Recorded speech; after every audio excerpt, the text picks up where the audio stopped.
주님의 귀한 교회 안에서 늘 하나님을 찬양하고 말씀과 교제를 나누며 이 귀한 하나님의 복음의 말씀을 온 세상에 전하는 일을 맡겨주심을 진심으로 감사드립니다.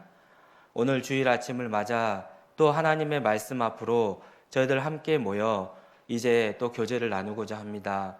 사람의 생각이나 또 사람의 말이나 또 사람의 교훈으로 듣지 않게 해주시고 오직 주 하나님께서 우리에게 주시는 말씀으로 마음판에 새겨 정말 하나님에게 합당한 자녀로서 신앙생활을 할 수 있는 우리 모두가 될 수 있도록 함께해 주시고 인도해 주시기를 주님께만 두 손 모아 기도를 드립니다. 우리를 사랑하시는 주 예수님 이름으로 기도드립니다. 아멘. 성경 찾겠습니다. 신약성경 디모데전서 3장 14절입니다. 디모데전서 3장 14절입니다.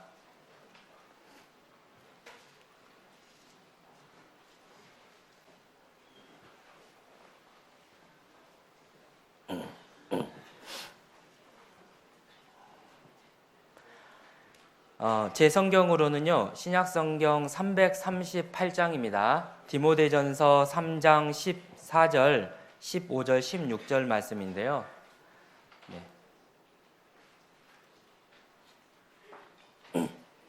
찾으셨으면 같이 한번 읽어보겠습니다.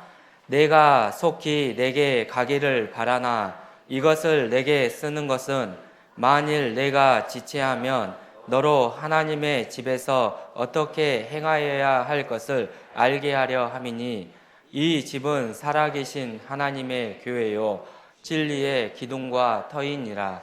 크도다 경건의 비밀이여 그렇지 않다 하느니 없도다. 바 되시고 영으로 의롭다 하심을 입으시고 천사들에게 보이시고 만국에서 전파되시고 세상에서 믿음 바 되시고 영광 가운데서 올리우셨음이니라. 네, 만나뵙게 돼서 반갑습니다. 저는 88년 7월 5일에 구원받은 이정희라고 합니다. 이름이 좀 여성스럽죠. 네, 저희 아버지의 고향은 황해도 은율이라는 곳입니다. 네, 남한분은 아니시고요. 북한에서 태어나셨고 그곳에서 자라시다가 6.25 전쟁이 일어나니까 아버지께서 공산주의가 너무 싫어가지고요. 이 자유남한으로 오시겠다고 해서 이제 피난길을 내려오셨습니다. 피난길을 내려오는데 그 중공군이 피난하는 이제 사람들을 향해서 이 대포를 쐈는데요. 저희 아버지 바로 앞에서 이제 대포가 터져가지고 그 대포 파편에 아버지가 그때 이제 두 눈을 다 실명을 하셨습니다. 그때 아버지 나이가 16살이었는데 그래도 불행 중 다행인 것이 함께 후퇴하고 있었던 미군이 저희 아버지를 발견을 했고요. 이제 응급처치도 해주고 후퇴하는 미군들의 배에 아버지와 이제 저희 그 할머니 이제 고모 큰아버지를 태우고 내려왔는데 이제 그때 그 미국 해군들이 전라북도 군산이라고 하는 곳에 이제 주둔해 있었다고 합니다. 그래서 이제 전라북도 군산으로 오게 됐고요. 이제 아버지께서 그곳에서 치료도 받으시고 이제 남은 학교도 이제 익산에 이제 맹하학교가 있어가지고요. 그곳에서 학교도 마치고 이제 했습니다. 이제 아버지도 나이가 되니까 이제 결혼을 해야 되는데 지금도 이제 장애를 가지신 분들이 생활하기는 좀 어렵지만 그때는 전쟁 직후라 얼마나 어려웠겠어요. 그래서 할머니께서 이제 사진을 보여주면은 이제 다 하니까 사진도 안 보여주고 저희 어머니 집에 쌀 서마를 보내고 이제 저희 어머니를 이제 데리고 온 겁니다. 그러니까 저희 어머니는 이제 신랑 얼굴을 결혼식장에서 이제 처음 본 거죠. 예. 그래서 이제 어머니 말씀이 이제 시집 와서 보니까 이제 그때 말로 남편이 봉사하더라 이제 그렇게 이제 이야기를 하셨습니다. 그래서 이걸 살아야 되나 말아야 되나 이제 어머니가 엄청 고민을 많이 하셨대요. 근데 이제 아버지께서 내가 가진 건 아무것도 없지만 우리 자식들 많이 낳고 그 행복하게 잘 살자라는 그 한마디에 어머니가 그래 내가 이 사람과 살겠다라고 이제 마음을 먹고 또 옛날 어르신들이 가졌던 생각 중에 하나가 그거였답니다. 이 가진 게 없으면 자식을 많이 낳으면 자식이 재산이었다고 생각을 했었대요. 혹시 그런가요? 근데 이제 그래서 3남 2녀의 5명의 자녀를 낳았는데요. 이제 이것도 아버지 말씀에 가면 5째가 태어날 때 자식이 재산이 아니라는 걸 그때 깨달으셨대요. 네, 그래서 이제 어머니한테 이제 그만 자식들 낳고 이제 살자고 하니까 어머니도 제발 그러자고 이제 그랬답니다.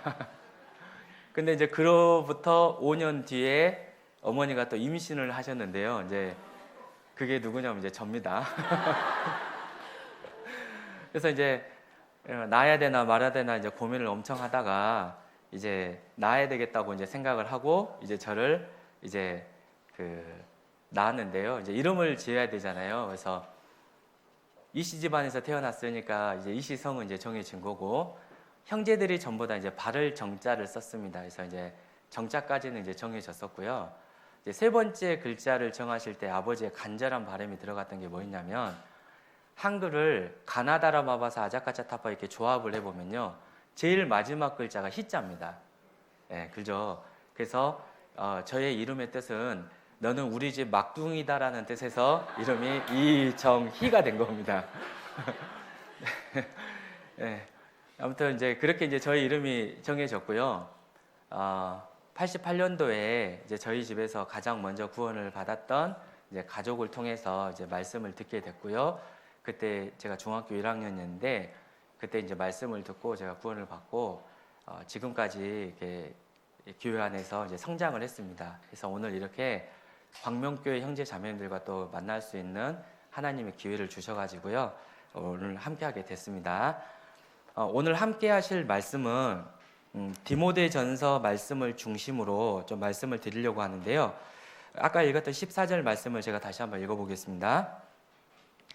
내가 속히 내게 가기를 바라나 이것을 내게 쓰는 것은 만일 내가 지체하면 너로 하나님의 집에서 어떻게 행하여야 할 것을 알게 하려 함이니 이 집은 살아계신 하나님의 교회요 진리의 기둥과 터이니라.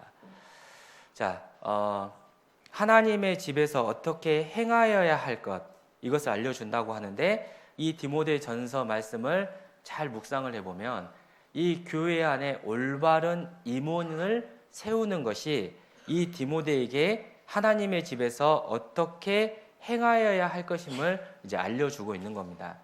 그래서 오늘은 디모데전서 말씀을 통해서요, 교회 안에 임원이 왜 필요하고 그 임원들이 어떠한 일을 해야 하며 임원은 또 다른 형제 자매님들은 임원을 어떻게 바라보고 어떻게 대우를 해줘야 되는지를 디모데전서에서 기록된 말씀을 중심으로 좀 말씀을 드리고자 합니다. 여기서는 이제 저와 담임 목사님을 이제 포함해서 전도인을 다 포함을 하는 거고요. 또 교회의 직분을 맡으신 분들을 이제 모두 의미한다라고 제가 통칭해서 말씀을 드리는 게 좀 편할 것 같습니다. 그래서 임원이라는 이제 표현으로 좀 말씀을 이제 드리려고 하는데요. 이 말씀이 기록됐던 배경을 조금 말씀을 드리면, 자, 디모데전서 1장을 보면은 이 사도 바울께서 디모데라고 하는 젊은 목회자를 에베소 교회에 이제 두고 갔습니다.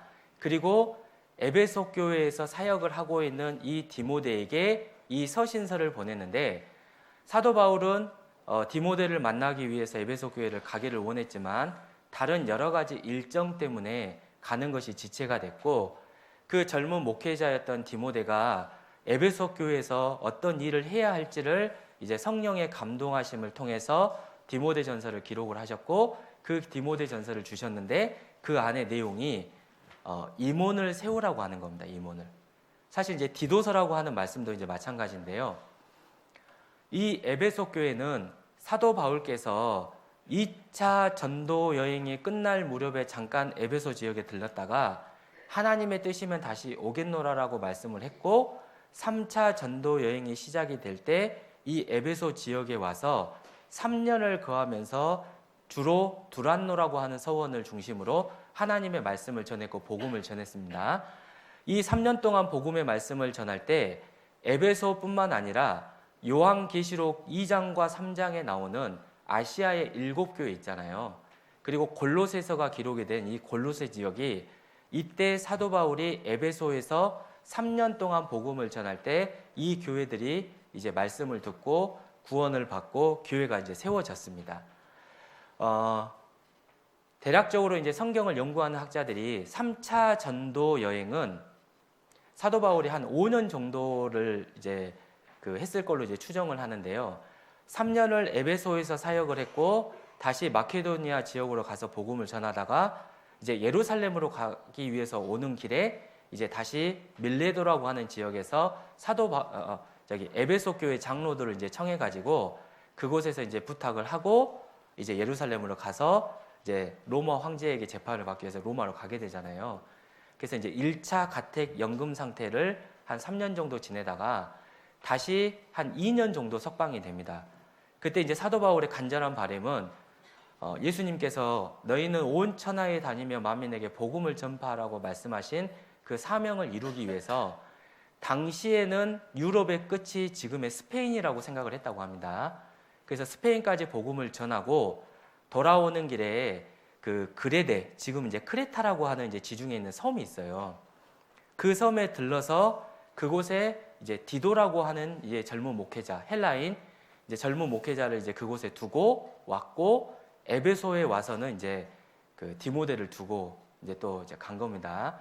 그래서 이 두 젊은 목회자에게 비슷한 내용은 뭐냐면 이제 임원을 세우라고 하는 거죠. 근데 에베소 교회는 사도 바울이 3차 전도여행을 마치고 밀레도에서 만났을 때도 에베소 교회 장로들을 청했어요. 장로들을 청한 겁니다. 그리고 이제 그로부터 한참 뒤에 다시 에베소 교회에 와서 디모데를 두고 또 디모데에게 부탁을 하는 것은 이제 임원을 세우라고 하는 겁니다. 임원. 그러니까 이미 교회 안에 임원들이 갖추어져 있지만 그래도 다시 임원을 세우라고 하는 그 부분을 다시 한번 이제 부탁을 지금 하고 있는 거죠.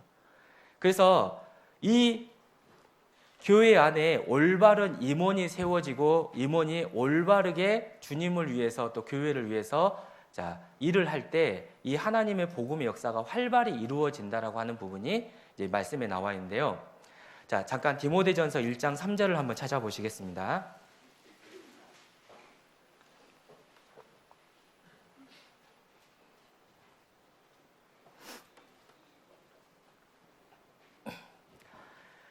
디모데전서 1장 3절 제가 읽어보겠습니다. 내가 마게도냐로 갈 때에 너를 권하여 에베소에 머물라 한 것은 어떤 사람들을 명하여 다른 교훈을 가르치지 말며, 다른 교훈을 가르치지 말라고 했던 거예요.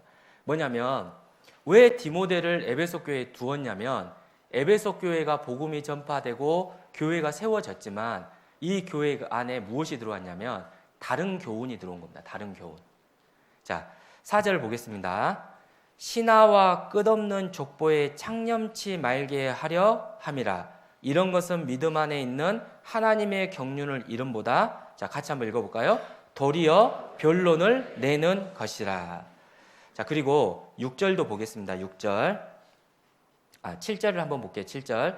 율법의 선생이 되려 하나 자기의 말하는 것이나 자기의 확증하는 것도 깨닫지 못하는 것이도다.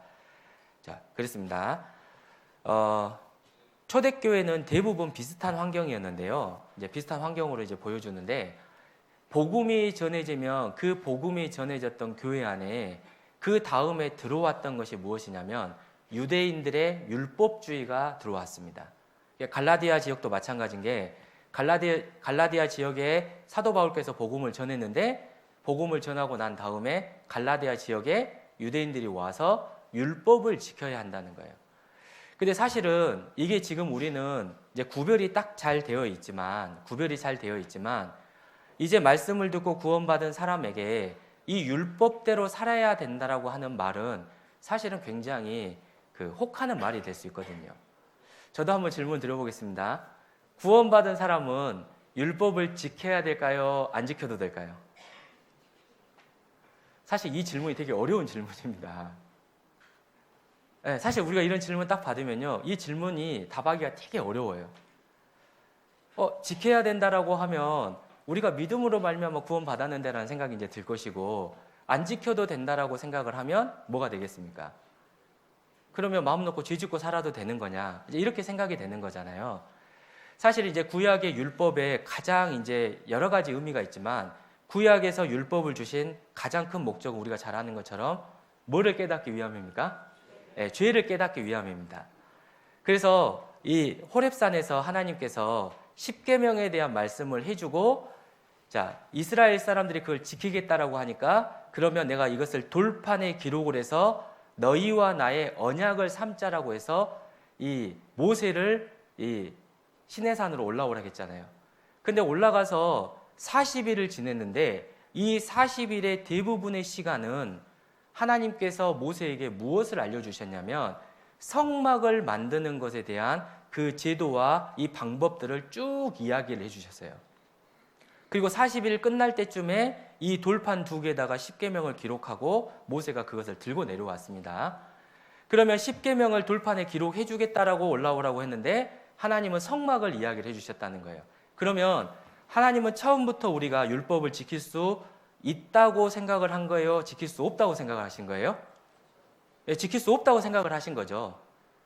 자, 그리고 또 율법의 두 번째 의미는 뭐냐면, 하나님의 완전하심과 거룩하심을 나타내는 겁니다. 자, 완전하심과 거룩하심을 나타내는 것이 되는 거거든요. 그리고 세 번째는 뭐냐면, 구원받은 그리스도인이 하나님을 닮는 삶을 살기 위해서 어떠한 기준으로 볼 것이냐 할 때 이 율법의 기준이 되는 건데, 제가 이 말씀 이제 잘못 드리면 이제 좀 오해가 될까 봐, 사실 그래서 구약에서 주신 하나님의 말씀 중에서 신약 시대가 되면은 우리가 지켜야 될 것과, 자, 그림자와 모형으로 될 것과, 이제 이런 것들을 신약 성경은 이제 구별을 해놨고, 구원받은 그리스도인으로서 어떻게 살아야 될지에 대한 삶이 신약 성경에 잘 정리가 됐습니다. 그래서 사실은 이완 목사님께서 한동안 이제 수요 말씀 때 그 성령님께서 하시는 일에 대한 이제 말씀들을 쭉 해주셨잖아요. 그러면 우리는 구원받은 그리스도인들은 율법을 지켜야 되느냐, 지키지 말아야 되느냐, 그런 관점이 아니라, 우리는 말씀과 성령님께서 인도하시는 그 삶을 따라서 사는 것이다 라고 보는 것이 이제 맞는 겁니다. 자, 이제 구별이 되신가요? 예. 그래서 신약 성경에서 이제 그런 것들을 잘 정리를 해놨고, 오히려 신약 성경은 구원받은 그리스도인이 이건 해야 된다, 하지 말아야 된다가 훨씬 더 많은 말씀들이 기록이 되어 있거든요. 그래서 그 말씀을 우리가 기준대로 이제 따라가는 건데, 이 유대 율법주의자들의 가장 큰 문제점은 뭐냐면, 율법을 지켜야 구원을 받는다는 거예요. 잘 한번 생각을 해보시기 바랍니다. 저 말씀드리기는 민망하지만, 남자들에게 있어서는 그러면 할례를 해야 되느냐 말아야 되느냐 이 논쟁이 있었던 거예요. 초대교회 당시에. 지금이야 마취제가 있고 지금이야 진통제가 있으니까 남자들이 병원에서 수술을 받더라도 큰 고통 없이 지낼 수 있지만, 한번 생각을 해보시죠. 마취제도 없고 진통제도 없는 그 시절에 다 큰 성인이 자기 몸에 살점을 도려낸다는 거, 이게 쉬운 일일까요? 어려운 일일까요? 예, 굉장히 어려운 일이고 끔찍한 일입니다. 그런데 그 할례를 한 사람들의 경우에는, 예수님으로 말미암아 내가 구원받았습니다라고 이 이야기가 먼저 나올까요? 아니면 나는 그 끔찍한 일을 참아내고 이걸 했다라는 것에 자랑이 나올까요? 자랑이에요, 자랑. 그러니까 행위는 자랑이고 은혜는 뭡니까? 감사잖아요. 그렇죠? 그러니까 이게 은혜냐 율법이냐 하는 이 문제가 교회 안에 들어와 버리니까, 예수님의 십자가, 예수님의 은혜가 사라져버리고 내가 무엇을 했다라고 하는 것들이 항상 들어오는 거예요, 교회 안에. 사실은 교회사를 놓고 보면 그렇게 활발하게 복음을 전했던 많은 교회들이 결국 마지막에서는 뭘로 가버립니까? 무엇을 해야 한다로 가는 거잖아요. 그러니까 오늘날 코미디 프로그램에서도요, 코미디 소재로 사용되는 게 뭡니까? 머리를 2대8 하신 목사님이나 집사님이 나오시고 꼭 옆에 성경을 끼고 나옵니다. 그러면서 뭐라고 이야기해요?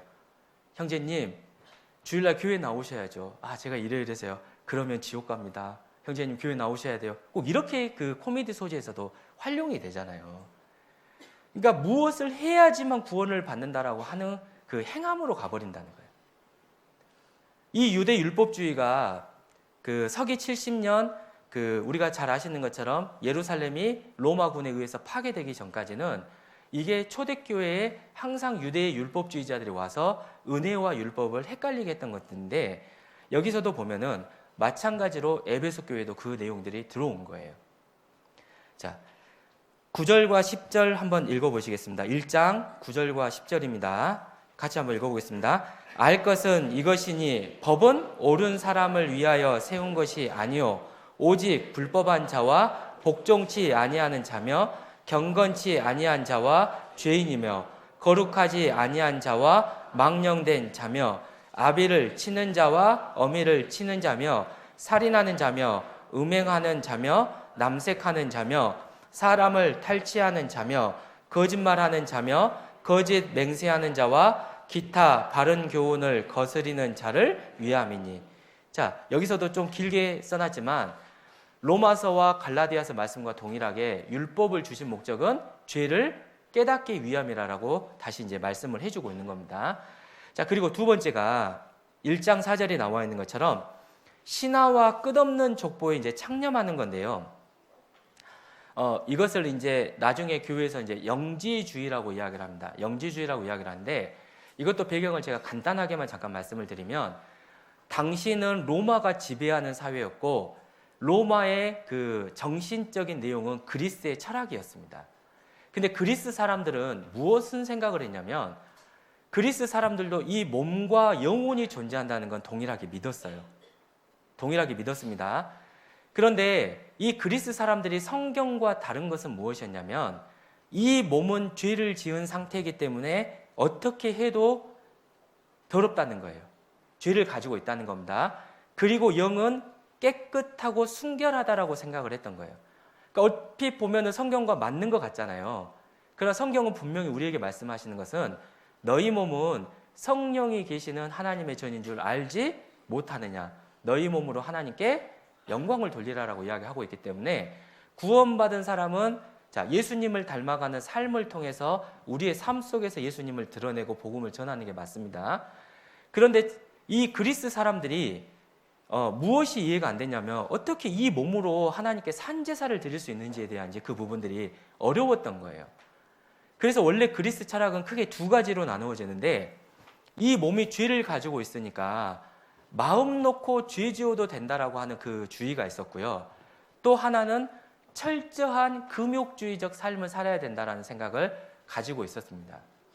근데 이게 복음이 전해지면서 이제 영지주의라고 하는 것은 신령한 무엇을 깨달으면 죄를 다시는 짓지 않는 몸이 된다라는 그런 어떤 그 주장으로도 가게 됐던 거거든요. 사실 제가 중학교 1학년 때 구원을 받고 제가 있었던 교회에서요, 이런 비슷한 논리가 들어와가지고 많은 분들이 교회를 떠나는 일들이 있었습니다. 근데 그때 떠났던 분들을 만나서 그래서 무엇을 깨달으면 죄를 안 짓습니까? 라고 물어보면 자기들도 몰라요. 모릅니다. 그러니까 뭔가를 깨달으면 된다라고는 하는데 그 뭔가가 없어요. 이야기를 해보면 그 실체가 없습니다. 그러니까 이게 이제 나중에는 이제 이게 어디까지 이제 그 내용이 가게 되냐면, 예수님은 하나님이 아니시다. 어떻게 하나님은 영이시니 깨끗하고 죄 없는 분이 이 죄를 가진 몸을 가지고 올 수 있느냐 라고 해서 예수님은 하나님이 아니다라고 하는 것까지 됐고, 그게 오늘날 이제 특정 교파에서 예수님은 하나님이 아니다고 하는 내용들이 이제 그렇게까지 이어진 거죠. 그래서 에베소서 2장을 보면 에베소 교회에 대해서 칭찬하는 내용 중에 보면 니골라당의 교훈을 너희가 미워했다라는 내용이 이제 나옵니다. 그러니까 에베소 교회에 니골라당의 교훈이 들어왔는데, 이 니골라당의 교훈이 뭐냐? 자, 우리는 앞으로 지을 죄까지 모든 죄를 용서받았고 우리 몸은 죄를 지을 수밖에 없는 몸이니까 마음 놓고 죄 지어도 된다라고 하는 내용이 이제 이거 교회 안에 들어온 거예요. 그리고 그리스 로마 신화를 보시면 알겠지만, 그리스 로마 신화에는 뭐 제우스 신부터 헤라클레스 많은 신들이 나오지 않습니까? 그러니까 이 신화와 끝없는 족보라는 게 뭐냐면, 사람들이 힘이 세면 나는 헤라클레스의 후예야, 뭐 나는 신중의 신 제우스의 후예야, 뭐 예쁜 여성분들은 나는 비너스의 후예야, 뭐 이런 이제 족보들에 대한 이야기를 했던 거죠. 그러니까 그런 내용들이 이제 교회 안에 들어오니까 그런 것들을 마음에 두지 말라라고 하는 겁니다. 예, 그런 것들을. 그리고 디모데전서 4장 1절을 한번 가보실게요. 4장 1절입니다.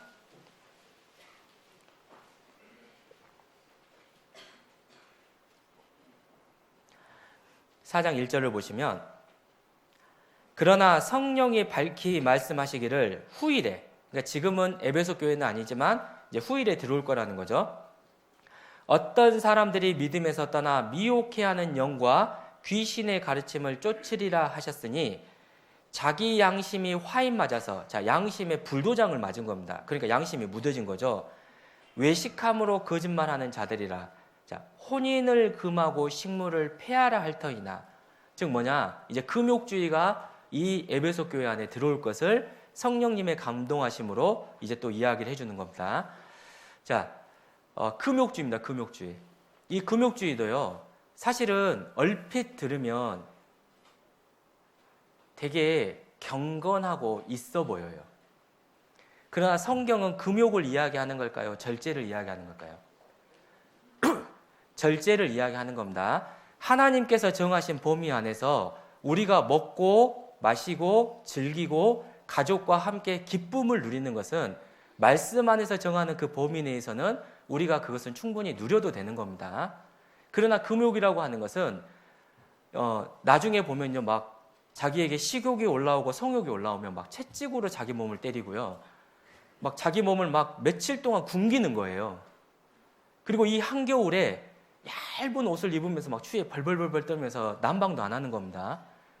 근데 그 모습을 보면, 야, 저 사람은 정말 믿음이 좋다, 정말 경건하다, 이제 이렇게 보여진다라는 거죠. 그러나 성경은 그것을 말씀하는 게 아니에요. 예.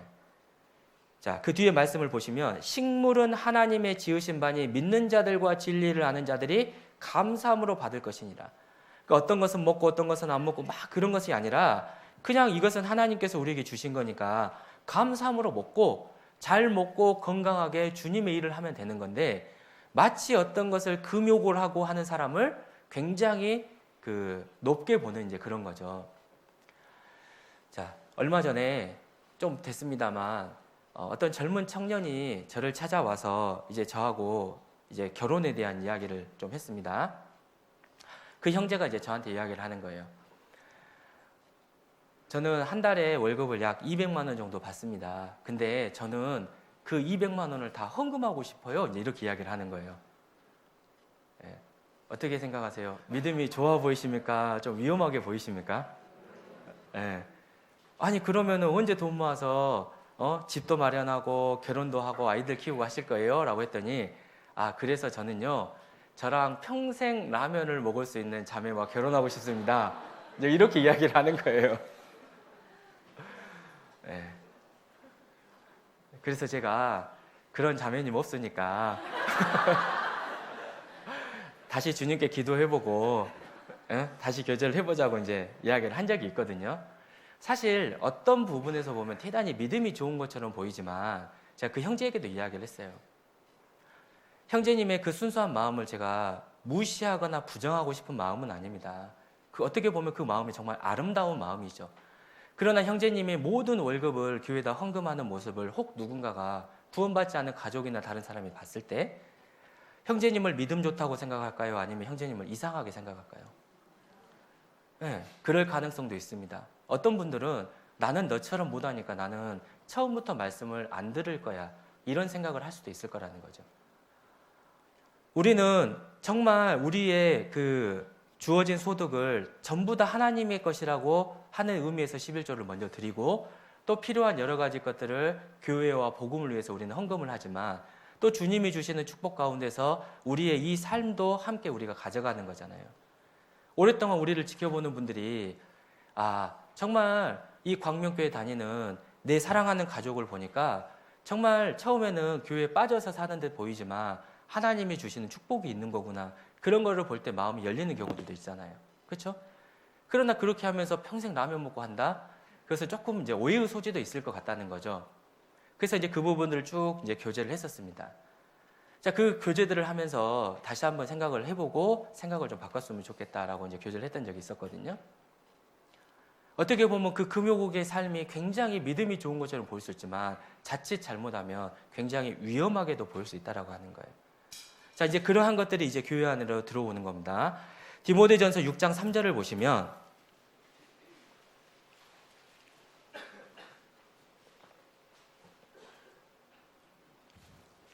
3절부터 5절까지 말씀을 우리 같이 한번 읽어보겠습니다. 디모데전서 6장 3절부터 5절까지입니다.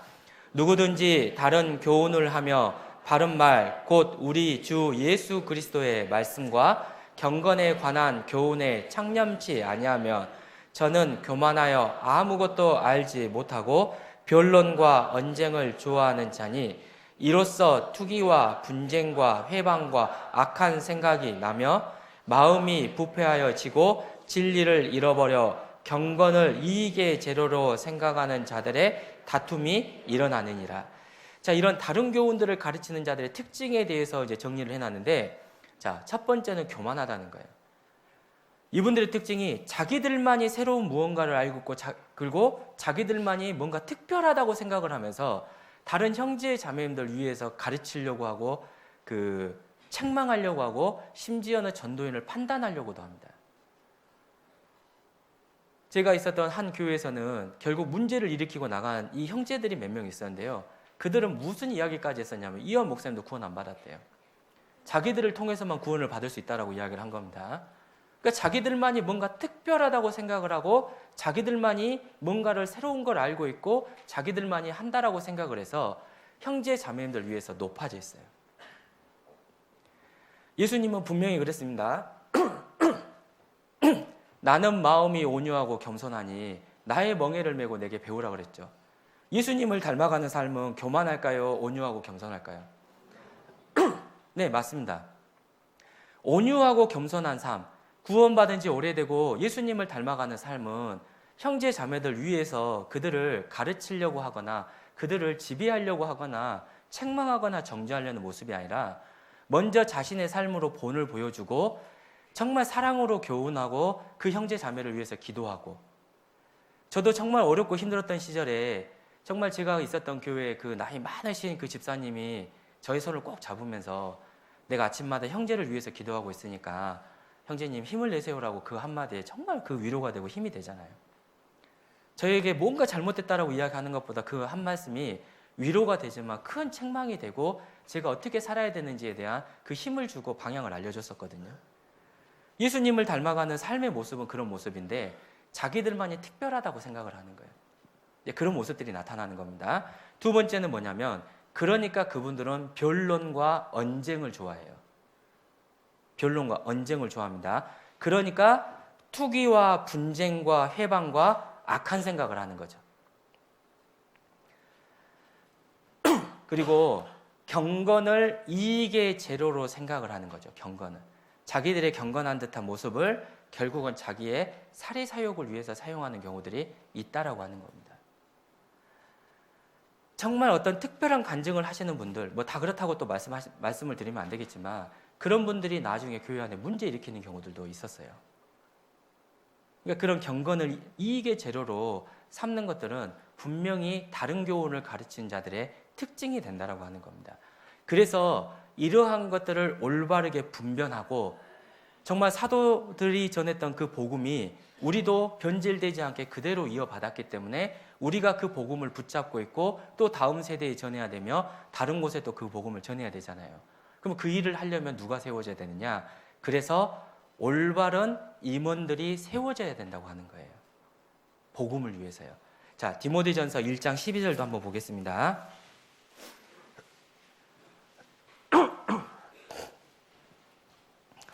자, 디모데전서 1장 12절입니다.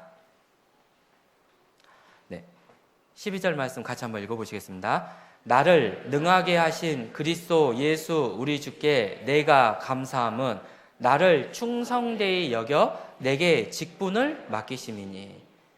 사도 바울께서는 나의 나된 것은 오로지 주님의 은혜라고 말씀하셨고요. 나는 충성된 사람도 아닌데 나를 충성되이 여겨서 내게 직분을 맡기셨다라고 말씀을 하고 있습니다. 자, 임원의 첫 번째는 정말 충성된 사람이죠. 그래서 마태복음 24장에서도 충성되고 지혜로운 종, 이렇게 말씀하고 있고 죽도록 충성하라. 그리고 맡은 자들에게 구할 것은 충성이라고 말씀하시면서 충성된 사람을 하나님께서 이제 부르시는 거죠. 그래서 디모데후서 2장 2절도 보시면 또 내가 많은 증인들 앞에서 내게 들은 바를 충성된 사람들에게 부탁하라. 저희가 또 다른 사람들을 가르칠 수 있으리라. 그러니까 충성된 사람을 임원으로 세우는데 그 임원을 세우는 내용이 이제 13절부터 의미가 나오는 겁니다. 제가 읽어보겠습니다. 내가 전에는 회방자요 핍박자요 포행자이었으나 도리어 긍휼을 입은 것은 내가 믿지 아니할 때 알지 못하고 행하였습니다. 그러니까 우리 주님은 우리가 죄를 지은 것을 알지 못하고 행했다라고 인정을 해주신다라고 하는 거예요. 14절 우리 주의 은혜가 그리스도 예수 안에 있는 믿음과 사랑과 함께 넘치도록 풍성하였도다. 자, 15절 같이 읽어보겠습니다. mit보다 모든 사람이 받을 만한 이 말이여 그리스도 예수께서 죄인을 구원하시려고 세상에 임하셨다 하였도다. 죄인 중에 내가 괴순이라. 나 같은 죄인도 구원해 주신 주님이 어떤 사람인들 구원을 못 받게 하겠느냐.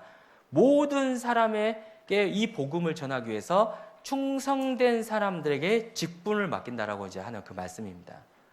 그러니까 올바른 임원이 세워져야지 우리가 이 복음이 잘 전해질 수가 있는 거잖아요. 그렇죠? 다른 교훈들에 섞이지 않고 그런 것들에 미혹되지 않고 우리의 복음을 순수하게 지킬 수 있으려면 올바른 임원이 세워져야 되는 거예요. 그리고 두 번째가 교회가 변론을 피하고 올바르게 믿음 안에 세워져야 됩니다. 디모데전서 6장 20절도 보시겠습니다. 디모데전서 6장 20절입니다.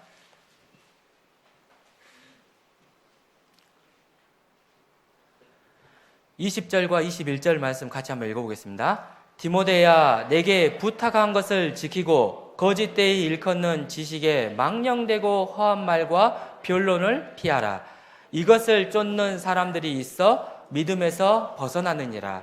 은혜가 너희와 함께 있을지어다.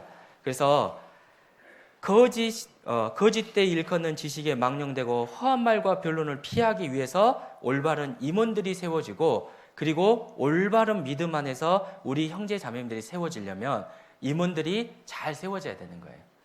그래서 우리 임원들은 복음을 전하고 형제 자매님들을 믿음 안에서 올바로 세우는 겁니다. 그래서 복음을 전하고 형제 자매님들을 세우는 일이 이제 임원에게 아주 중요한 일이죠. 자, 그러면 이 디모데전서에 기록된 대표적인 이 임원의 직분을 한번 보겠습니다. 3장 1절을 한번 볼게요. 3장 1절.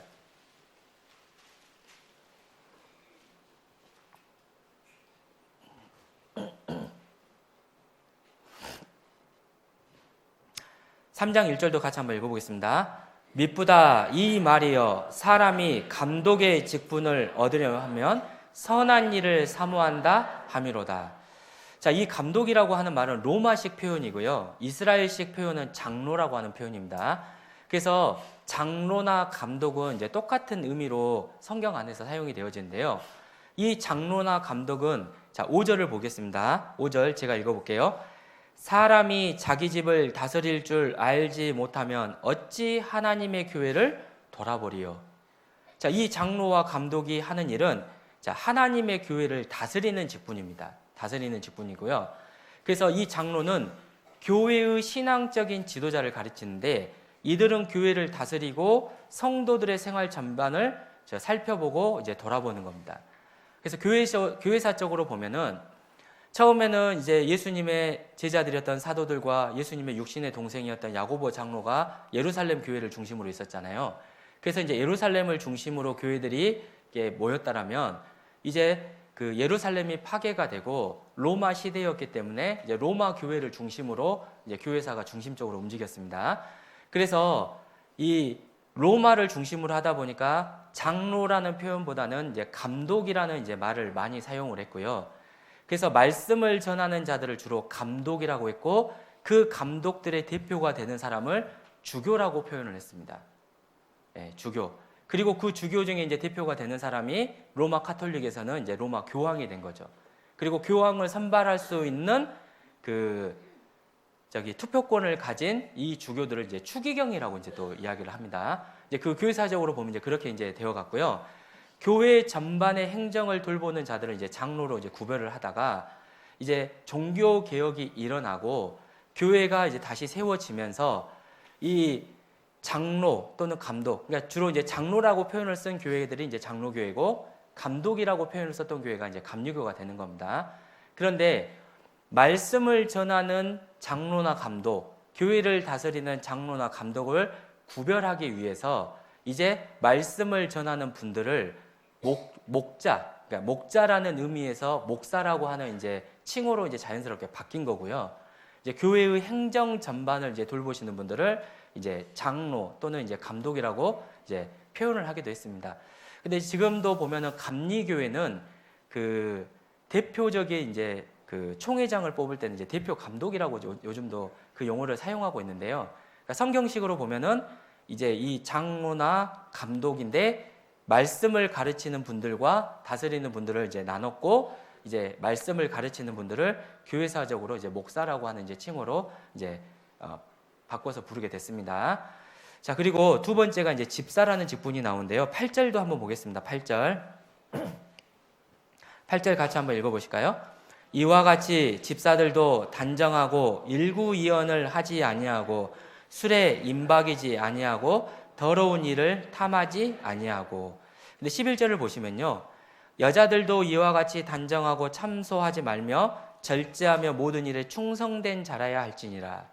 그래서 이제 집사의 직분은 이제 우리 자매님들에게도 이제 허용이 된 게 이제 성경에 이제 기록이 됐습니다. 그래서 이 집사라고 하는 단어의 의미는요. 시중을 드는 자, 봉사하는 자라는 의미를 가지고 있습니다. 그래서 교회에서는 일하는 일꾼이라는 뜻이고요. 죄송합니다만 이 집사라고 하는 직분은 높여지는 의미라기보다는 더 낮아지는 의미로 사실은 보여질 수가 있어요. 네, 그렇습니다. 이 집사의 직분은 사도행전 6장에 보면은 사도들이 복음도 전하고 교회의 행정적인 일을 하다가 이제 구원받은 사람들이 많아지고 헬라파 이 과부들의 이제 불만이 있으니까 우리가 이것까지 하는 것은 옳지 않겠다라고 해서 7명의 집사를 세우는 이제 내용부터 시작을 해서 이제 그 집사의 이제 직분이 이제 성경 안에 이제 나오고 있고요. 그래서 이 사도들은 기도와 말씀하는 것을 이제 전무한다라고 이제 그 내용이 나옵니다. 그래서 이제 이걸 또 오해하시는 분들은 이제 목사님은 말씀과 기도에 전무하시고 나머지는 저희가 학개요라고 하는데 사실 사도행전을 보면 그러진 않아요. 그러니까 좀 더 중점을 두는 것은 자, 말씀과 기도에 좀 더 중점을 두고 그 다음에 이 교회를 다스리는 직분에 있는 이제 임원분들은 주로 교회의 행정적이거나 여러 가지 업무들을 하지만 사실은 7 집사들 중에서는 빌립 집사나 스데반 집사 같은 경우는 복음을 전하는 내용들도 분명히 나오잖아요. 그리고 또 성경에서 보면은 그 베드로를 유대인의 사도로 그리고 바울을 이방인의 사도로 세웠다지만 사실 복음은 그 영역을 정해놓고 정했습니까? 아니면 서로 그게 다 전했습니까? 서로 다 전했으니까 먼저 중점되는 것이 이거고 사실은 이제 전반을 다 같이 이제 돌아보는 것이 이제 맞습니다. 그래서 그것도 이제 오해는 좀 안 하셨으면 좋겠고요. 그리고 베드로전서 1장 1절을 보면 이 베드로께서요 예수 그리스도의 사도 베드로라고 표현을 했지만 5장 1절을 보면 너희 중 장로들에게 권하노니 나는 함께 장로된 자요 그리스도의 고난의 증인이라고 했으니까 사도이면서 장로로 이게 활동을 했고요. 그 예수님의 제자였던 요한도 마찬가지로 요한 1, 2, 3서를 기록할 때 본인을 장로라고 표현을 하고 있습니다. 이제 그렇게 이제 보시면 이제 됩니다. 그리고 이제 또 다른 이제 임원으로는 이제 식주인도 나와요. 식주인. 교회 먹는 것을 담당하시는. 오늘날은 이걸 주로 누가 담당하시죠? 어머니 회장님이 좀 많이 하시죠. 근데 제가 성경을 보니까요, 이 교회 안에서 먹는 것이 참 중요하더라고요. 부활하신 예수님이 갈릴리 바다에서 제자들을 다시 만날 때 무엇을 하시다가 이 베드로를 만난지 아시죠? 아침 조반을 짓고 있었어요. 예수님이 직접 차려준 아침밥은 얼마나 맛있었을까요? 궁금합니다. 그리고 그 낙담에 있는 엘리야를 하나님이 이제 그 천사들을 보냈을 때 제일 먼저 뭐부터 했습니까? 깨워서 먹였잖아요. 먹이는 거. 그러니까 교회는 참 먹는 게 중요합니다. 이 일을 하시는 분들이요 작은 일을 하시는 게 아니에요. 그래서 이제 교회의 식주인 이제 가이오라고도 나오는데 이제 식주인도 나오고요. 그리고 이제 복음 전하는 자. 이제 영어로 보면은 이게 오늘날로 말하면 이제 전도사의 그 단어하고 똑같습니다. 그리고 목사와 교사로 주셨다라고 하는 말씀이 에베소서에도 나오니까 이제 복음 전하는 자, 목사, 교사 그리고 뭐 식주인 같은 것이 이제 그 성경에 이제 기록되어 있는 이제 임원들의 이제 그 직분이 나옵니다. 그럼 이 임원이 해야 될 것이 무엇이냐? 믿음과 착한 양심을 가지고 선한 싸움을 싸워야 되는데요. 다시 디모데전서 1장 18절을 한번 봐보겠습니다. 디모데전서 1장 18절입니다.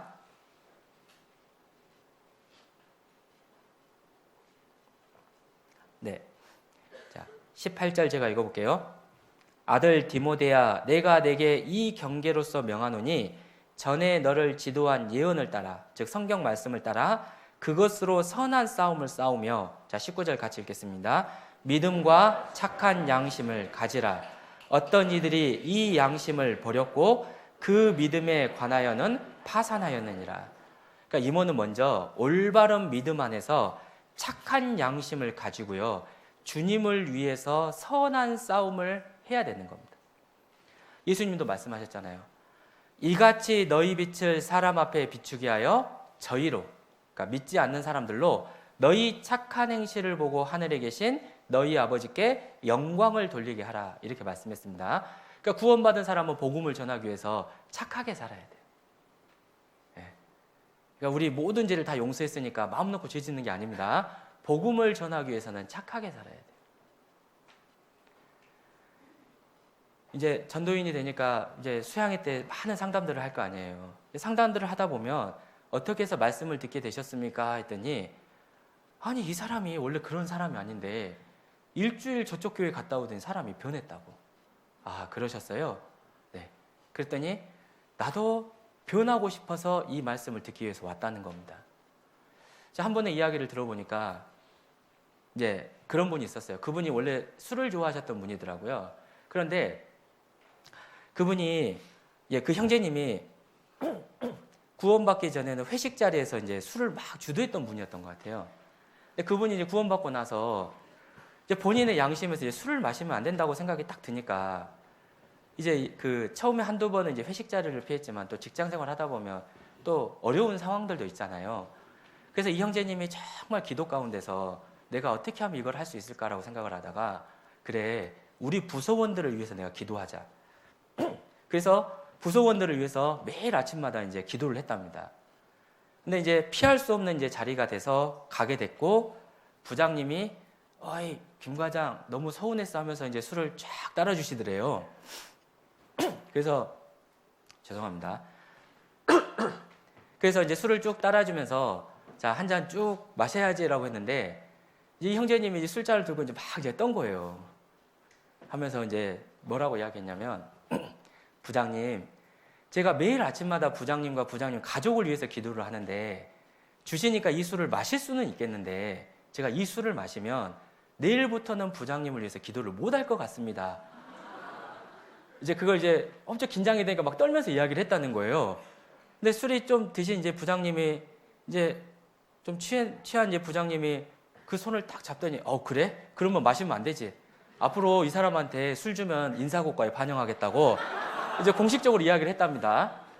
근데 이 부장님이 정확히 무슨 일인지는 모르겠는데 어려운 일이 생기니까 이제 그 형제님을 부른 거예요. 그래서 지금도 나를 위해서 기도하고 있냐고 물어본 겁니다. 그러니까 이 형제님이 예, 지금도 부장님을 위해서 기도하고 있습니다라고 하니까 그러면 구체적으로 이 기도를 부탁한다고 형제님한테 기도 부탁을 한 거예요. 집안에 좀 어려운 일이 있었던 것 같습니다. 그리고 나서 이 부장님의 말씀을 듣고 구원을 받으셨어요. 지금 모 지역교회 중고등부 부장 선생님을 하고 계신답니다. 구원 받으신 부장님이요. 네. 그러니까 우리는 착하게 살아야 돼요. 우리 선한 일에 열심히 하는 친백성이 돼야 됩니다. 우리의 착한 행실로 정말 그 믿지 않는 자들을 하나님께 영광을 돌릴 수 있게끔 정말 구원받은 사람은 올바른 믿음 안에서 착한 양심을 가지고 선한 싸움을 싸워야 된다는 거죠. 그러면 그 본이 돼야 될 분들이 바로 임원이 돼야 된다고 하는 겁니다. 자, 그리고 자, 두 번째는 디모데전서 2장 1절을 보겠습니다.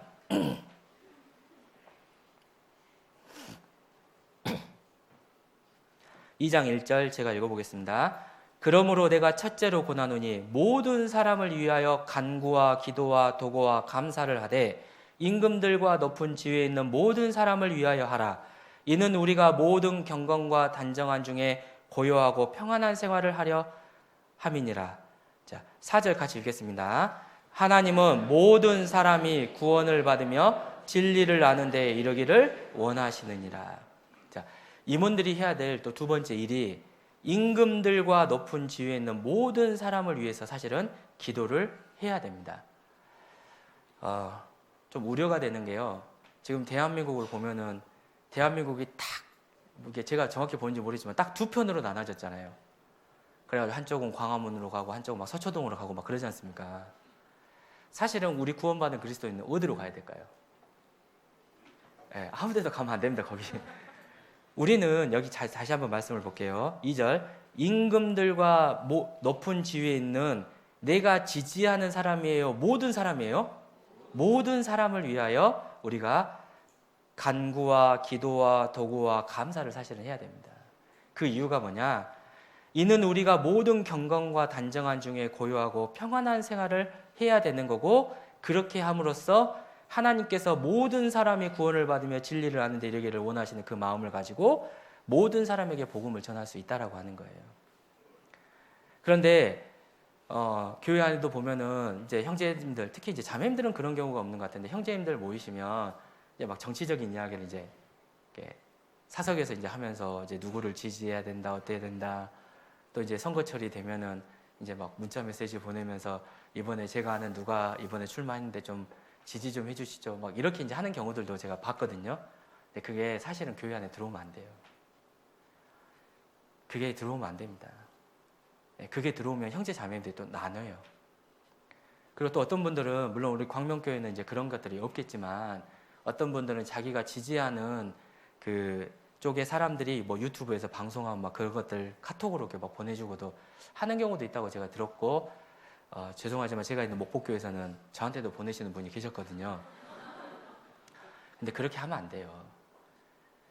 우리 광명교회는 어디를 지지한다가 아니라 우리는 그것이 없어야 됩니다. 죄송합니다. 한번 생각을 해보시죠. 광화문에서 정치적 발언을 하는 목사님들이 보기 좋던가요? 오히려 그분들이 그렇게 함으로써 하나님이 욕을 먹고 복음이 방해된다는 생각이 들지 혹시 않으십니까? 들잖아요. 우리가 밖에 나가서 세상 사람들을 만났을 때도 마찬가지로 우리가 그러한 행동을 하면 그분들이 같은 지지자의 계통이면 우리를 좋아할 수 있지만, 다른 생각을 가지신 분들이면 복음의 말씀을 듣기도 전에 우리 말을 듣지 않으려고 할 수도 있다는 거예요. 우리는 누가 됐든지 간에 정말 우리가 올바른 복음을 전할 수 있고, 또 우리가 평안한 가운데서 이 신앙생활을 할 수 있고, 많은 사람들이 정말 하나님의 말씀을 들을 수 있는 환경을 만들어줄 수 있는 그분들을 생각을 하고 정치하는 사람들이 올바르게 하기 위해서 기도하는 것이 맞는 거지, 특정 정당, 특정한 사람을 지지하거나 그러한 것들이 들어오지 않도록 해야 되고, 임원분들은 더더군다나 더 조심해야 되며, 내가 담당하고 있는 구역이나 조에서 그런 이야기가 나오면 정죄하거나 책망하기보다는 우리가 잘 교제해서 그분들이 그렇게 하지 않도록 해주는 것이 맞는 겁니다. 그러잖아요. 그래서 이제 그런 것들입니다. 그래서 로마서 13장 1절에도 각 사람은 위에 있는 권세들을 굴복하라. 권세는 하나님께로 나지 않음이 없나니 그랬잖아요. 그 모든 것을 하나님께로부터 왔다라는 것을 우리가 인정을 하고, 그 안에서 우리가 그분들이 올바르게 할 수 있도록 해야 되는 거예요. 이것도 좀 조심스럽게 말씀을 드려야 되지만, 요즘 사람들은 대통령도 님자도 붙이도 않고 그냥 막 욕도 하고 그러잖아요. 심지어 나이 어린 사람들도 그 나이 많으신 그 대통령에 대해서 말을 함부로 하는 경향이 있습니다. 그러다 보니까 그런지 모르겠지만, 상담을 하다 보면 제가 느껴지는 느낌이 뭐냐면, 하나님께서 이렇게 말씀하십니다. 하나님의 법이 이러합니다. 하나님께서는 이렇게 하셨습니다라고 해도 그것을 잘 인정을 안 하려고 해요.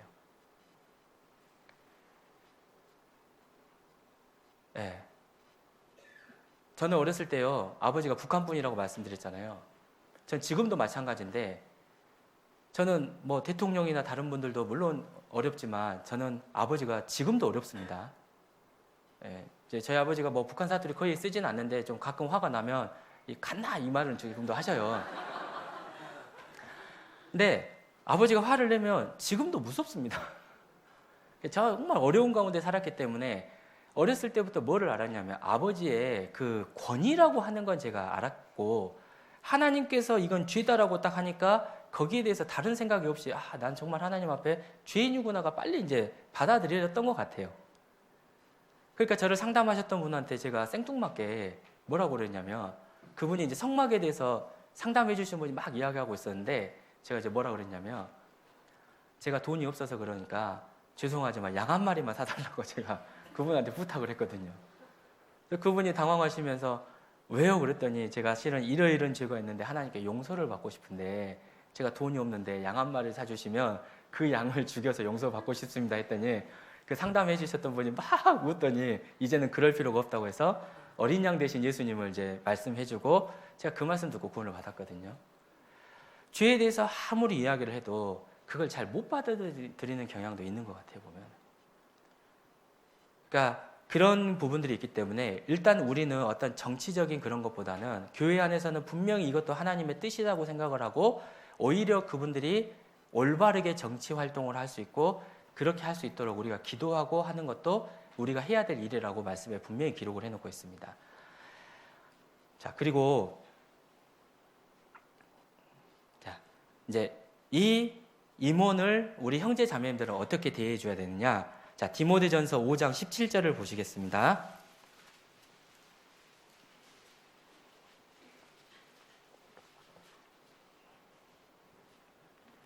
(5장 17절) 같이 한번 읽어보겠습니다. 잘 다스리는 장로들을 배나 존경할 자로 알되 말씀과 가르침에 수고하는 이들을 더할 것이니라. 자, 우리는 그분들을요 배나 존경할 자로 알아야 돼요. 정말 임원들이 수고하고 헌신하기 때문에 정말 그분들을 우리는 존경을 해야 됩니다. 그리고 말씀에 있는 것처럼 말씀과 가르침에 수고하는 이들을 더하라고 했기 때문에 말씀을 맡은 우리 담임 목사님과 전도인들은 훨씬 더 존경할 자로 알아야 돼요. 자, 이거는 사람을 높이라는 건 아닙니다.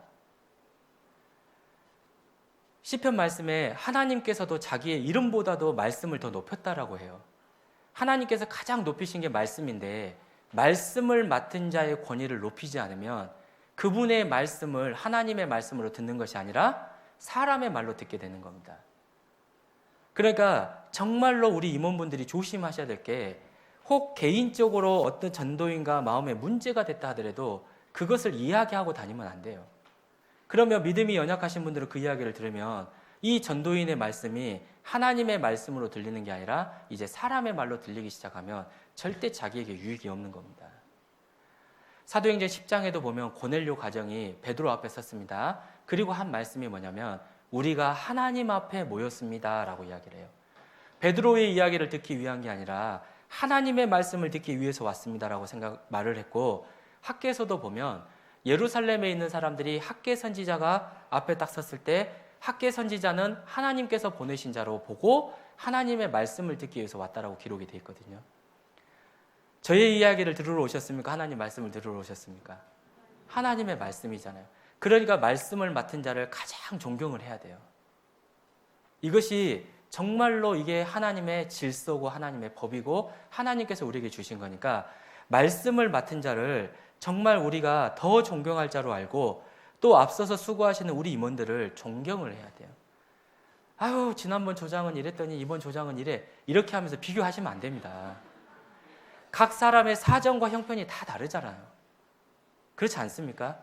아유, 저런 환경에서도 저 자매가 저렇게 조장 생활하고 있네, 더 기도하고 더 존경해주는 마음이 하나님 보시기에 아름다운 마음이잖아요.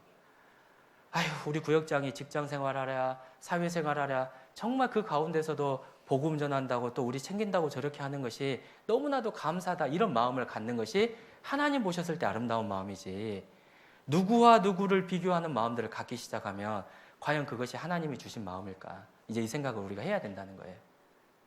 그리고 그분들을 위해서 기도하고 또 그분들과 정말 사랑의 교제를 나누면서 그분들이 올바르게 이문을 할 수 있는 모습을 대해주는 것이 그게 아름다운 또 하나님의 교회의 올바른 모습입니다. 그리고 18절도 한번 보겠습니다. 자, 18절 같이 한번 읽어보겠습니다. 성경에 일러스되 곡식을 밟아 떠는 소의 입에 망을 씌우지 말라 하였고 또 일꾼이 그 삭을 받는 것이 마땅하다 하였느니라. 자, 곡식을 밟아 떠는 소의 입에 망을 씌우지 말라는 겁니다. 타작을 하는 소가 배가 고프면 그 곡식을 먹을 수 있지 않습니까? 그게 아깝다고 입에다 망을 씌우지 말라는 건데 이 말씀을 고린도전서에서 사도 바울께서 이것이 소를 위함이냐? 아니라고 했습니다. 그러면서 디모데전서 이 말씀에서는 일꾼이 그 삭을 받는 것이 마땅하다라고 했기 때문에 교회 안에 그 전무자로서 급여를 받는 이 전도인과 전무봉사자들이 있습니다. 그분들이 정당한 대우를 받는 것에 대해서 형제 자매님들께서 아까워하시면 안 된다는 거예요. 이게 제가 전도인이기 때문에 말씀드리기가 되게 조심스러울 수 있지만 하나님의 말씀으로 말씀을 드리는 겁니다. 제가 어떤 분에게 실제로 들은 이야기인데요. 예, 또 같은 맥락이지만 전도인은 라면만 먹어야 된대요.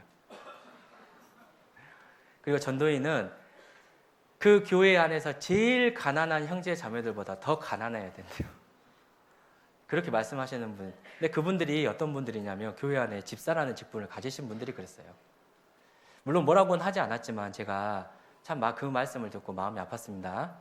뭐 저에 대한 그런 것이 아니고요. 그냥 그 마음을 가졌다는 자체가 마음이 아팠었어요. 또 한 자매님이 이런 이야기를 하는 것도 제가 들었습니다. 임원들은 굶으면서 봉사해야 되지 임원들이 먼저 밥 먹는 게 맞아라고 이해했는데 그 말이 맞습니까? 틀립니까? 임원들이 더 잘 먹어야죠. 임원들이 더 잘 드셔야 됩니다. 제가 담당하고 있는 구역이나 교구에서는 제가 은장의 어르신들한테 꼭 말씀드리는 게 있어요.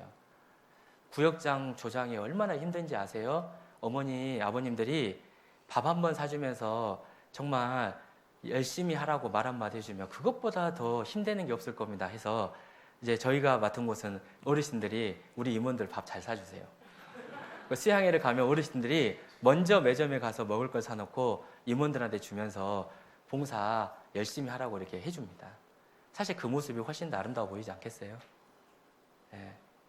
아유, 우리 조장은 나한테 밥도 한 번도 안 사주고 우리 구역장은 뭣도 안 하고 심지어 어떤 형제님은 어떤 구역장님한테 가가지고요 구역의 발전을 위해서 구역장님이 한 돈 1,000만 원 기금으로 내야 되지 않습니까? 라고 했다는 분도 있는데 그 모습이 정말 올바르지 않은 모습이에요.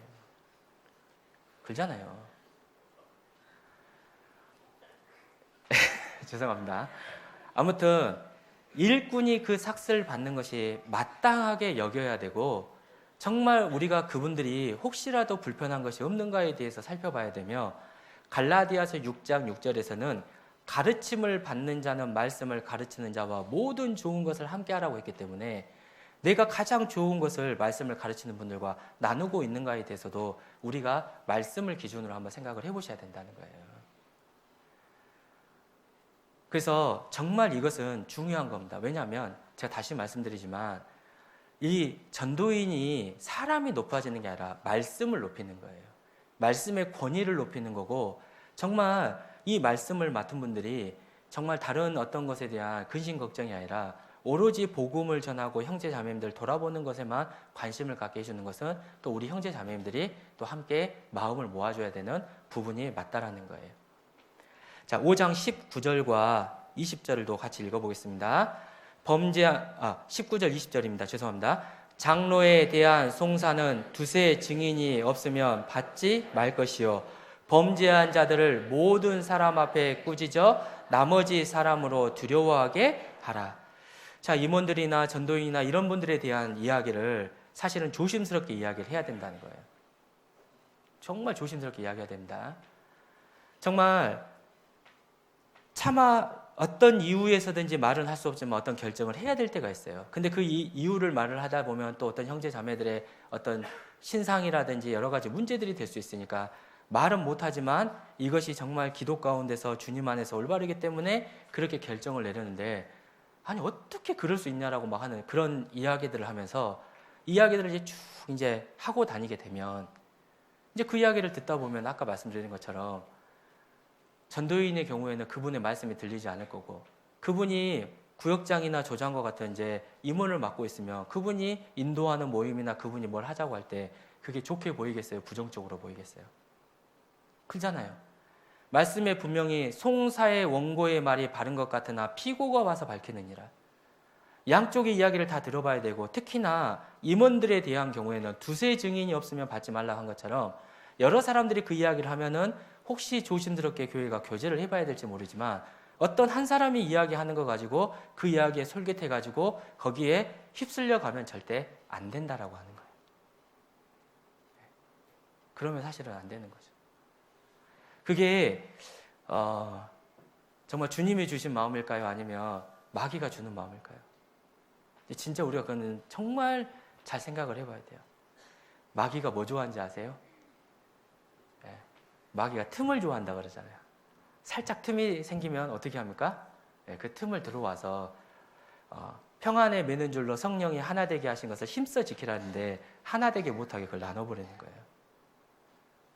내가 하는 그 말이 교회를 하나 되게 하지 못하게 할 수도 있어요. 그러니까 임원들에 대해서 어떤 문제라든지 그런 부분들은 정말 기도 가운데서 조심스럽게 해야 되는 부분이지 그 이야기를 쉽게 하시면 안 됩니다.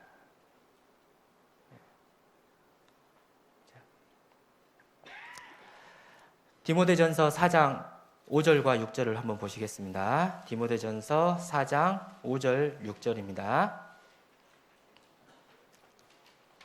5절 6절 같이 읽어보겠습니다. 하나님의 말씀과 기도로 거룩하여 지민이라. 내가 이것으로 형제를 깨우치면 그리스도 예수의 선한 일꾼이 되어 믿음의 말씀과 내가 좇은 선한 교훈으로 양육을 받으라. 자, 이 말씀도 하면 좀 하나 생각나는 이야기가 있는데요. 중고등부 동계수련회를 갔습니다. 고등부 자매님으로 기억이 되는데요. 그 자매님이 저한테 딱 와가지고 상담을 할 때 제일 먼저 했던 이야기가, 저는요 확실히 구원받은 거 맞는 것 같아요. 근데 생활이 잘 안 바뀌어서 우리 엄마가 걱정을 하는데요. 어떻게 하면 제 삶이 바뀔 수 있는지 성경 많이 읽고 기도 많이 하라는 것만 빼고 알려주세요 그러는 거예요. 그것만 빼고 알려주라고 하는 겁니다. 그래서 이제 디모데전서 4장 5절 찾아주면서 하나님의 말씀과 기도로 거룩하여진다고 했는데 이 두 가지를 빼면 뭘로 우리가 삶이 바뀔까요? 제가 다시 물어봤더니 그래 맞아, 성경 많이 읽고 기도하는 것밖에 방법이 없어, 알겠습니다 하고 가더라고요. 아주 짧은 상담을 했었던 기억이 나는데요. 자, 우리가 하나님의 말씀과 기도로 거룩하여지니까 삶이 바뀌는 거고 구별된 삶을 살 수 있다는 거죠.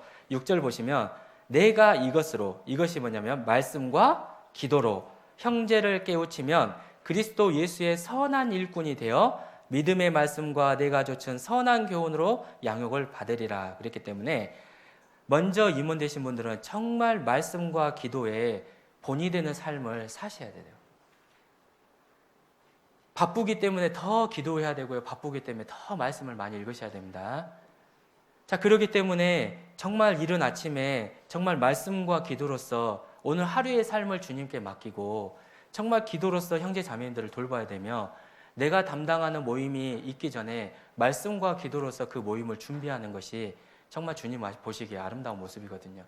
그러니까 임원 되신 분들은 항상 모임을 하기 전에 말씀과 기도로서 그 모임을 준비해야 되고, 사람의 생각이나 사람의 교훈이나 또 우리가 해왔던 경험에 근거한 것이 아니라 하나님의 말씀에서 뭐라고 말씀하시는지를 보고 또 그 성령님께서 인도해 주심을 바라는 기도를 하고 그 모임을 함께하고 또 말씀을 전하는 것이 맞겠죠.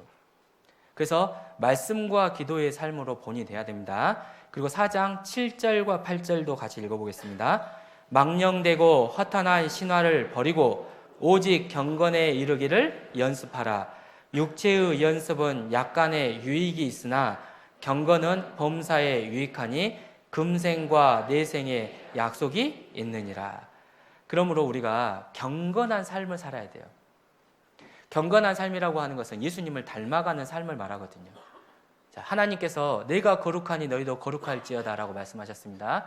사도 바울께서는 내가 그리스도를 본받는 자 된 것 같이 너희는 나를 본받는 자 되라고 했고, 구원받은 그리스도인은 바로 예수님을 닮아가는 삶을 살기 위해서 노력을 하는 것이 경건의 삶인데, 그 경건은 범사에 유익하니 금생, 자, 이 세상과 내생, 오는 세상에 모든 축복의 약속이 있기 때문에, 자, 그래서 우리가 이 경건의 삶을 살기 위해서 임원들이 먼저 본이 돼야 되고, 이 본이 된 삶을 통해서 형제 자매님들도 함께 경건의 삶을 살 수 있도록 알려주는 것이 이제 필요하다고 하는 거죠. 그리고 디모데전서 4장 12절도 보겠습니다. 자, 12절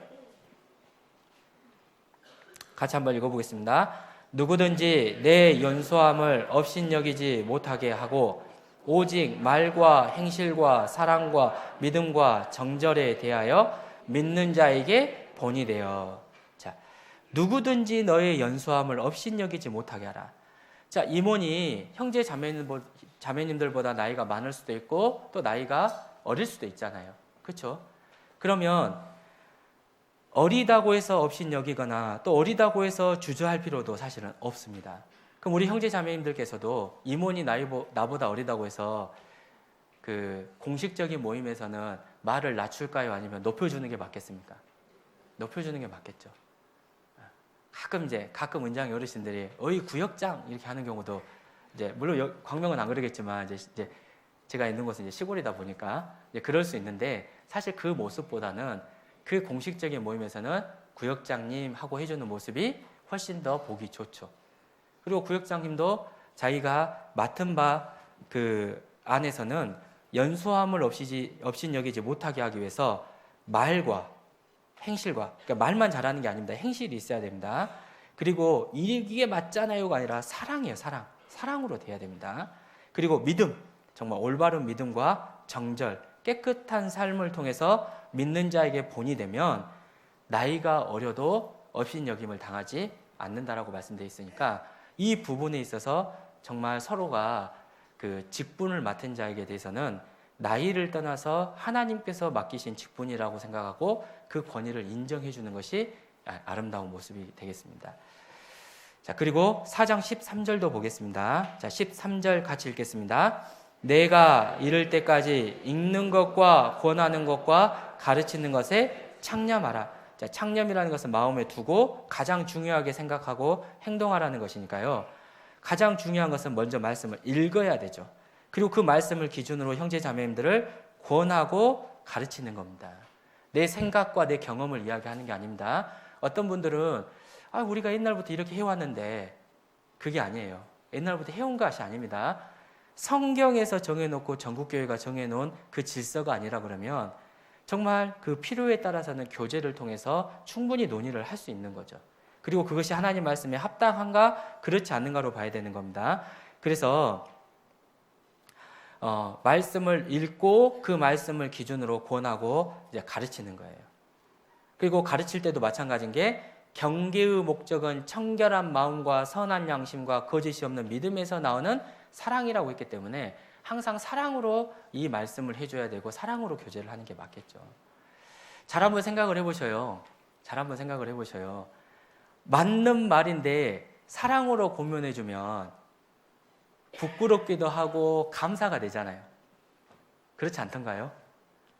근데 맞는 말인데 사랑이 없이 하는 말은 맞는 말이니까 반박은 못 하겠는데 마음에 상처가 됩니다.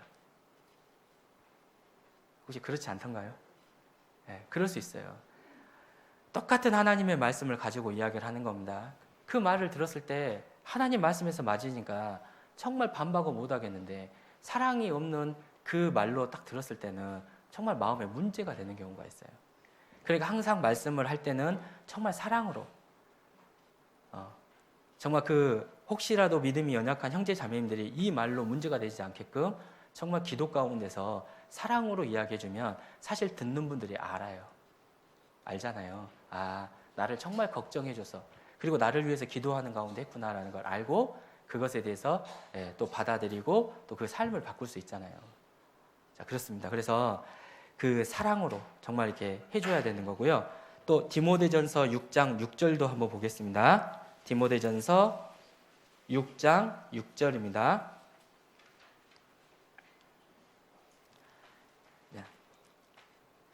6절과 7절은 제가 읽어보겠습니다. 그러나 지족하는 마음이 있으면 경건이 큰 이익이 되느니라. 우리가 세상에 아무것도 가지고 온 것이 없음에 또한 아무것도 가지고 가지 못하리니. 8절 같이 읽겠습니다. 우리가 먹을 것과 입을 것이 있은즉 족한 줄로 알 것이니라. 그래서 또 임원들에게 필요한 것은 지족하는 마음이에요. 물론 내가 형편이 더 낫고 더 좋은 환경이면 형제 자매님들을 위해서 더 많은 걸 할 수 있다라는 그 마음은 아름다운 마음입니다. 그러나 지금의 사정과 형편도 주님이 허락하신 거기 때문에 지금 주어진 사정과 형편에서 최선을 다하는 것을 주님이 원하는 거지. 자, 지족하는 마음이 없으면 이제 마음에 문제가 들어오거든요, 사실은. 그렇습니다. 지족하는 마음이 없으면 마음에 문제가 돼요. 제가 개인적으로 아는 분 중에 그 재산이 한 100억 이상 되시는 분이 있거든요. 예, 지금 우리나라 대기업의 이제 한 계열사 대표이사를 맡고 계시는 분인데요. 제가 우연히 그분을, 우연히가 아니고 1년에 꼭 한두 번 정도는 만날 일이 있어요. 그래서 얼마 전에도 무슨 일이 있어가지고 제가 서울에서 그분을 만났는데요. 그분은 여전히 저를 만나자마자 첫 마디가 뭐냐면 먹고 살기 정말 힘들대요. 예. 전에는 화를 냈는데요. 이제는 화도 안 납니다. 하도 많이 들어서. 근데 그분이 왜 자꾸 그런 이야기를 하냐면 그분은 1000억대 부자를 바라보고 사니까 항상 자기가 불행한 거예요. 정말로 어느 정도가 되어야 우리가 만족할 수 있을까요? 지금의 삶을 만족할 수 없는 마음이라면 하나님이 더 줘도 사실 그거는 만족하기 어렵잖아요. 네. 어떤 자매님이 간증을 하는데 처음으로 24평 아파트로 이사 갈 때 그 아파트를 보면서 야, 여기서 축구해도 되겠다 이들과 그 마음을 먹었는데 한 일주일 지나니까 집이 답답해 보이더래요. 그래서 30평대로 이사를 갔답니다. 30평대로 이사를 가니까 무슨 마음이 또 드냐면 다 좋은데 옷방 하나만 더 있었으면 좋겠다. 그래서 그 자매님이 뭐라 그랬냐면 더 이상 욕심 부리는 건 주님 앞에 옳지 않겠다. 여기서 만족하고 대출 받아서 그 이자 내는 것보다는 오히려 주님과 교회를 위해서 사는 게 좋겠다라고 마음을 바꿨다는 그 간증도 들어봤거든요. 그러니까 지족하는 마음이 없으면 우리 마음속에 그 문제가 되잖아요. 그러니까 있는 바 족한 줄로 알고 지금의 내 사정과 형편에서 최선을 다하는 모습을 주님이 기뻐하신다는 거예요. 주님은 없는 걸 달라고 하시는 분은 아니라겠잖아요. 네, 그렇잖아요. 맡기고 이제 그것을 취하시는 분이기 때문에 우리에게 주신 그 범위 내에서 우리가 해야 되기 때문에 임원분들은 정말로 지족하는 마음, 이 지족하는 마음을 가지고 했으면 좋겠어요. 그리고 우리 형제 자매님들도 그분이 그 사정과 형편을 좀 돌아보시고 그 있는 바 최선을 다하는 모습을 보면 함께 기도해 주시면 이제 더 좋을 것 같습니다. 자, 6장 11절, 자 12절입니다. 자, 그래서 결론은 이거죠. 결론. 자, 6장 11절, 12절입니다. 같이 읽겠습니다. 오직 너 하나님의 사람아 이것들을 피하고 의와 경건과 믿음과 사랑과 인내와 온유를 좇으며 믿음의 선한 싸움을 싸우라. 영생을 취하라. 이를 위하여 네가 부르심을 입었고 많은 증인 앞에서 선한 증거를 증거하였도다. 자, 결국은 이 모든 것들의 목적이 무엇이냐? 12절 믿음의 선한 싸움을 싸우라. 영생을 취하라. 선한 싸움은 결국 영생을 취하는 거니까 복음을 전하고 모든 사람이 구원을 받게 하는 것이 우리가 하는 이 모든 것의 목적이 되는 겁니다. 우리끼리 좋은 것으로만 끝나는 것이 아니라 우리의 결국은 이 복음을 전파하는 거죠. 너희는 온 천하에 다니며 만민에게 복음을 전파하라고 우리에게 맡기셨습니다. 우리에게 맡기신 이 소중한 사명을 이루기 위해서 우리가 이 복음을 전해야 되는 거예요. 결국은 우리를 통해서 계속해서 복음이 전해져야 됩니다. 그 복음은 사도들이 전했던 복음과 우리들이 전하는 복음은 절대로 바뀌면 안 돼요. 그대로를 전해야 됩니다.